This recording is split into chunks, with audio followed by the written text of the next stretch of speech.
Eastern और western dedicated freight corridors के बारे में तो हम सभी जानते हैं। इनफैक्ट उसमें से जो ईस्टर्न फ्रेट कॉरिडोर है उसको लेकर हमने एक स्पेशल वीडियो भी बनाई थी, अगर आपने नहीं देखी है तो ज़रूर देखिएगा।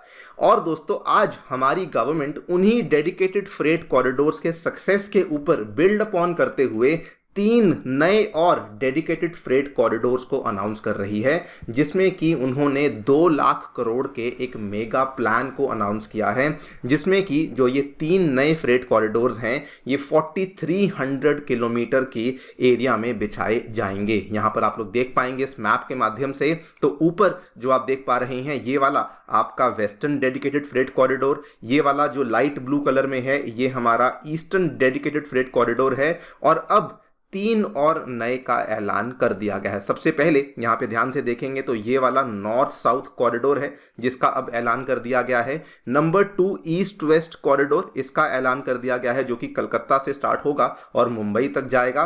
एंड नंबर 3 हमें एक ईस्ट कोस्ट कॉरिडोर है, इसका भी अब ऐलान गवर्नमेंट के द्वारा कर दिया गया है। बात करेंगे इन तीनों डेडिकेटेड फ्रेट कॉरिडोर्स के बारे में, कहां से इनको बेसिकली कनेक्ट किया जाएगा और किस एजेंडा के साथ, किस टारगेट के साथ इन कॉरिडोर्स को ऑपरेशनलाइज करने की बात करी जा रही है, उसको भी समझने का प्रयास करेंगे। आइए शुरू करते हैं मेरे साथ। मेरा नाम है अनिरुद्ध। यदि आप लोग हमें फॉलो करना चाहते हैं, हमारे लेक्चर्स के अपडेट्स को प्राप्त करना चाहते हैं, तो यहाँ पर दिए गए टेलीग्राम चैनल्स के माध्यम से ऐसा कर सकते हैं।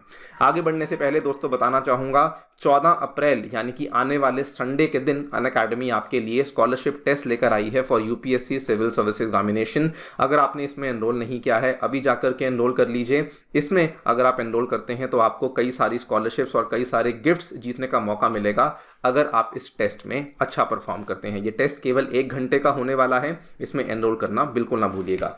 इसके अलावा दोस्तों, अनअकैडमी के जो ऑफलाइन सेंटर्स हैं वो नई दिल्ली के करोलबाग में, मुखर्जी नगर में और उत्तर प्रदेश के प्रयागराज में आ चुके हैं। अगर आप इन सेंटर्स में जाकर के अपनी तैयारी को शुरू करना चाहते हैं तो 2025 एवं 26 के लिए जो फाउंडेशन प्रोग्राम्स हैं ये ऑलरेडी अनाउंस कर दिए गए हैं। एनरोलमेंट करने का प्रोसेस बहुत ही सिंपल है। नीचे डिस्क्रिप्शन बॉक्स में आपको एक बिटली लिंक दिया हुआ है, वहां पर जाकर के आपको क्लिक करना है। अपनी जो भी जानकारी है उसको वहां पे भरिए। हमारी टीम आपको रीच आउट करेगी, आपकी डाउट्स को सॉल्व करेगी और एनरोलमेंट के टाइम पे आपको डिस्काउंट्स भी अवेलेबल करवाए जाएंगे। All right, so directly coming to the point, basically हमारी जो इंडियन रेलवेज हैं उन्होंने 3 एडिशनल डेडिकेटेड फ्रेट कॉरिडोर्स का जो प्लान है उसको अब पब्लिक कर दिया है। इसमें जो टोटल डिस्टेंस इन डीएफसीज के द्वारा कवर किया जाएगा ये 4300 किलोमीटर्स का होने वाला है और जो टोटल कॉस्ट इसमें हमें देखने को मिलने वाली है that is a mega cost of almost 2 lakh crore, या फिर इसको आप लोग 2 ट्रिलियन रुपीस भी कह सकते हैं। ना ये जो कॉरिडोर्स हैं ये कौन से होने वाले हैं? सबसे पहले तो ईस्ट कोस्ट कॉरिडोर जो आप यहाँ पे देख पाएंगे, ईस्ट कोस्ट डीएफसी ये वाला। नंबर 2 पे नॉर्थ साउथ कॉरिडोर है। ये नॉर्थ साउथ कॉरिडोर वैसे तो दादरी से लेकर के ये आने वाला है टिल आंध्र प्रदेश, लेकिन फिलहाल जिस चीज़ की मंजूरी दी गई है वो मध्य प्रदेश के इटारसी से शुरू होता हुआ यहाँ पर आएगा आपके आंध्र प्रदेश में विजयवाड़ा के पास एक जगह आती है तेनाली के नाम से। And number 3 east west corridor जो कि वेस्ट बंगाल के अंडल से शुरू होता हुआ बेसिकली महाराष्ट्र के मुंबई तक आपका इसको कनेक्शन देखने को मिलने वाला है। यहाँ पर आप देख पाएंगे सबसे पहला जो ईस्ट कोस्ट कॉरिडोर है इसकी जो लंबाई होने वाली है ये लगभग 1200 किलोमीटर की होने वाली है। ये वेस्ट बंगाल में खड़गपुर से स्टार्ट होगा और आंध्र प्रदेश में तेनाली तक जाएगा। तेनाली वही वाला टाउन है जो कि हमें विजयवाड़ा से जस्ट नज़दीक ही देखने को मिलता है। तो यहाँ पर आप फिर से देख सकते हैं कि खड़गपुर से ये स्टार्ट होगा और ये जाएगा विजयवाड़ा, तेनाली के आसपास ये जाकर के खत्म हो जाएगा। इसकी लेंथ लगभग 1200 किलोमीटर की है। नौ वैसे तो ये वाला जो कॉरिडोर था ये पहले विशाखापट्टनम पोर्ट पर ही खत्म होने वाला था, लेकिन सरकार ने इसका जो रूट है इसको एक्सटेंड किया है। नौ ध्यान से देखेंगे तो जो अब नए कॉरिडोर्स गवर्नमेंट बना रही है वो असल में बहुत ही स्पेसिफिक पर्पसेस के लिए बनाए जा रहे हैं। ये वाला जो कॉरिडोर है ये मेनली जो मिनरल रिच स्टेट्स हैं भारत की, बंगाल, ओडिशा को कनेक्ट करेगा।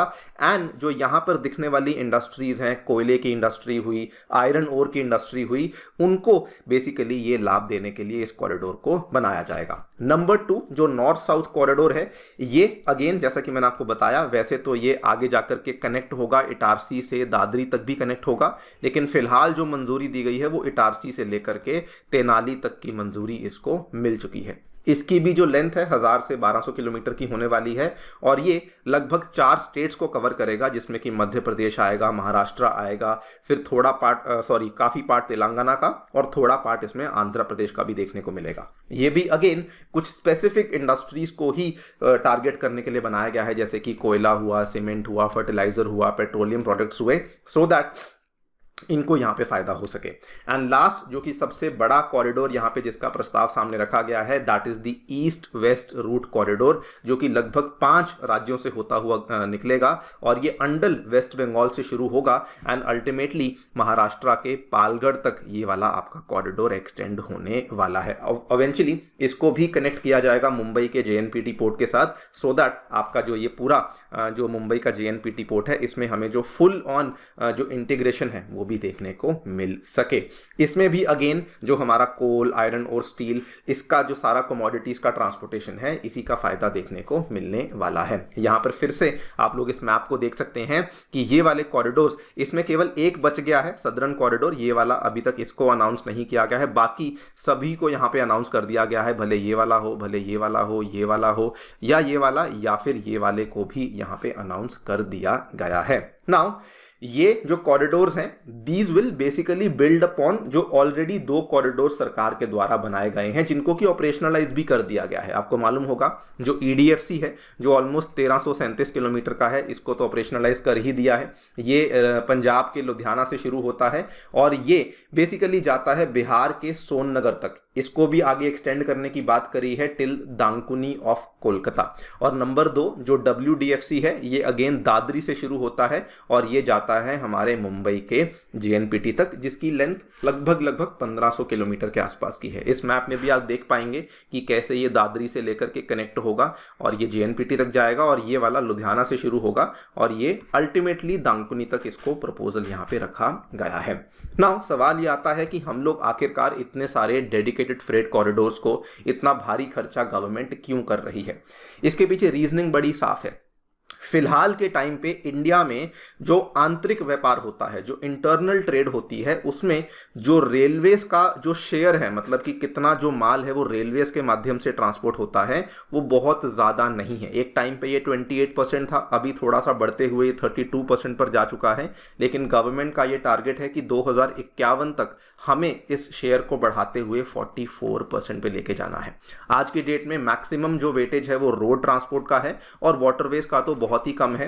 एयर ट्रांसपोर्ट का लेस देन 1% देखने को मिलता है। गवर्नमेंट बेसिकली रेलवेज को इंक्रीज करना चाहती है और साथ में वाटरवेज को इंक्रीज करना चाहती है एंड मेनली रोडवेज को कम करना चाहती है, सो दैट आने वाले टाइम में जो रोड नेटवर्क है वो डीकंजेस्ट हो सके और मेनली वो पैसेंजर व्हीकल्स के लिए इस्तेमाल हो, कमर्शियल व्हीकल्स के लिए इस्तेमाल उसका कम हो सके। नंबर 2, गवर्नमेंट जो है वो यहां पर एक इंटीग्रेटेड लॉजिस्टिक नेटवर्क क्रिएट करना चाहती है, इसीलिए गति शक्ति नामक कार्गो टर्मिनल्स को भी हमने बनाना शुरू कर दिया है।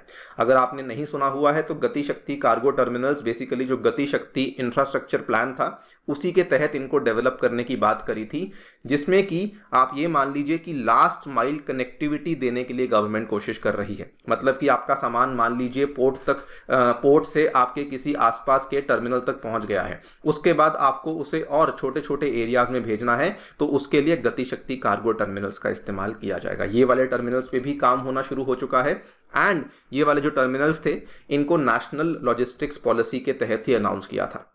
एंड बेसिकली जो ओवरऑल हमारा प्लान है गवर्नमेंट का कि क्यों हम लोग इतना खर्चा कर रहे हैं लॉजिस्टिक्स को बेटर करने के लिए, अल्टीमेट प्लान यही है कि हमारा जो लॉजिस्टिक्स का कॉस्ट है as a percentage of GDP उसको हमें ऑलमोस्ट आधा करना है, 7.5% पर लेकर आना है। बिकॉज फिलहाल हमारा जो लॉजिस्टिक्स कॉस्ट है वो 15% ऑफ GDP पे है और गवर्नमेंट टारगेट कर रही है कि 2030 तक हम लोग उसे 7.5-8% तक किसी भी तरीके से लेकर आ सकें। सो इस पूरे के पूरे टारगेट के साथ, इस पूरे के पूरे एजेंडा के साथ कि भारत में जो लॉजिस्टिक्स है वो इंटीग्रेटेड हो सके, उसमें रेलवेज का जो शेयर है बढ़ सके, that is why the government is spending so much on these dedicated freight corridors. आप लोग क्या सोचते हैं इस पूरी डेवलपमेंट के बारे में, इस पूरे प्लान के बारे में? हमें कॉमेंट सेक्शन में बताना बिल्कुल ना भूलिएगा। That's all for now. Thank you so much for listening. Stay tuned and stay safe.